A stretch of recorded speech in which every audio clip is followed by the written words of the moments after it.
परमात्मा की लाठी। परमात्मा की लाठी में आवाज नहीं होती है। ये कहानी आज के समाज के ऊपर है, तो इस कहानी को बड़े ध्यान से सुने। एक साधु वर्षा के जल में प्रेम और मस्ती से भरा चला जा रहा था कि इस साधु ने एक मिठाई की दुकान को देखा, जहां एक कढ़ाई में गर्म दूध उबला जा रहा था, तो मौसम के हिसाब से दूसरी कढ़ाई में गर्मा गर्म जलेबियां तैयार हो रही थी।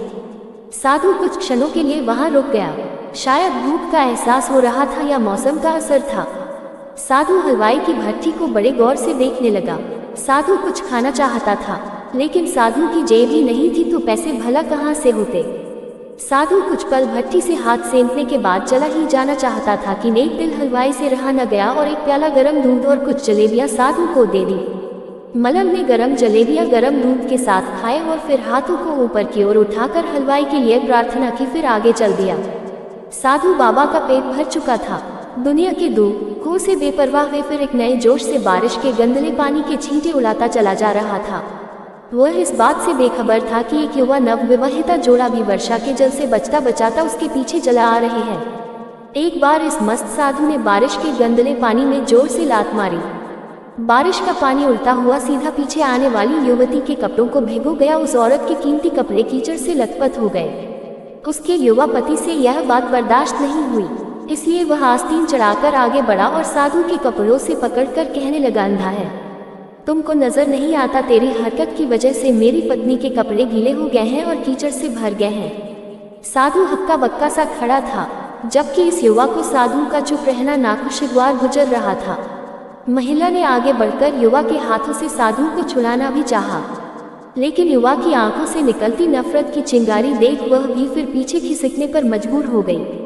राह चलते राहगीर भी उदासीनता से ये सब दृश्य देख रहे थे, लेकिन युवा के गुस्से को देखकर किसी ने इतनी हिम्मत नहीं हुई कि उसे रोक पाते, और आखिर जवानी के नशे में चूर इस युवक ने एक जोरदार थप्पड़ साधु के चेहरे पर जड़ दिया। बूढ़ा मलंग थप्पड़ की ताबना झेलता हुआ लड़खड़ाता हुए कीचड़ में जा पड़ा। युवक ने जब साधु को नीचे गिरता देखा तो मुस्कुराते हुए वहां से चल दिया। बूढ़े साधु ने आकाश की ओर देखा और उसके होठों से निकला, वाह मेरे भगवान, कभी गरम दूध जलेबियां और कभी गरम थप्पड़, लेकिन जो तू चाहे मुझे भी वही पसंद है। ये कहता हुआ वह एक बार फिर अपने रास्ते पर चल दिया। दूसरी ओर वह युवा जोड़ा अपनी मस्ती को समर्पित अपनी मंजिल की ओर अग्रसर हो गया।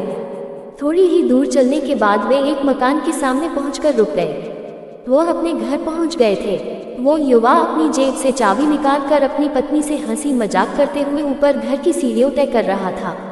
बारिश के कारण सीढ़ियों पर फिसलन हो गई थी। अचानक युवा का पैर फिसल गया और वह सीढ़ियों से नीचे गिरने लगा।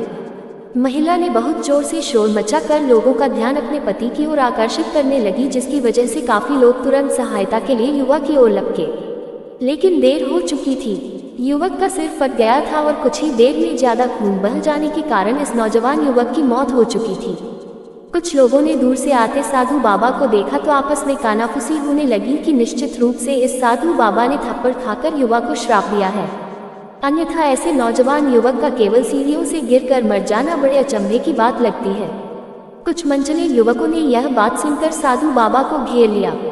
एक युवा कहने लगा कि आप कैसे भगवान के भक्त हैं जो केवल एक थप्पड़ के कारण युवा को श्राप दे बैठे। भगवान के भक्त में रोष व गुस्सा हरगिज नहीं होता।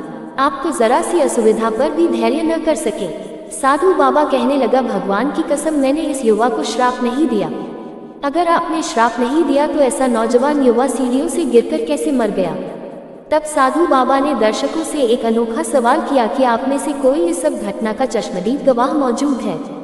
एक युवक ने आगे बढ़कर कहा, हाँ, मैं इस सब घटना का चश्मदीद गवाह हूँ। साधु ने अगला सवाल किया, मेरे कदमों से जो कीचड़ उछला था, क्या उसने युवा के कपड़े को दागी किया था। युवा बोला, नहीं, लेकिन महिला के कपड़े जरूर खराब हुए थे। मलंग ने युवक की बाहों को थामते हुए पूछा, फिर युवक ने मुझे क्यों मारा। युवा कहने लगा, क्योंकि वह युवा इस महिला का प्रेमी था और यह बर्दाश्त नहीं कर सका कि कोई उसके प्रेमी के कपड़ों को गंदा करे, इसलिए उस युवक ने आपको मारा। युवा बात सुनकर साधु बाबा ने एक जोरदार ठहाका बुलंद किया और यह कहता हुआ वहां से विदा हो गया।